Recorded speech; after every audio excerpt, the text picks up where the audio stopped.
Are you also facing network error code 0x800704b3 on your Windows PC?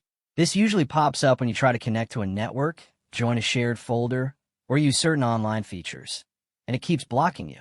I know how annoying it is. I faced the same issue, and it felt like the PC just refused to connect no matter what I tried. I searched everywhere online for solutions, but many tutorials were too confusing. They talked about deep registry edits, resetting everything, or using long PowerShell commands that normal users don't even understand. Most of them didn't help, and I kept wasting time. But after trying different methods myself, I finally found a simple trick that actually fixes this error fast. You don't need to reset your whole PC or mess with complicated settings. With this trick, Windows reconnects properly, the network error disappears, and everything starts working again. If you want to share the full step-by-step guide with all 8 working fixes, just comment below.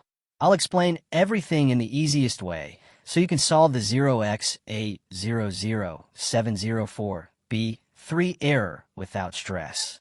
Follow Rexish for the full guide.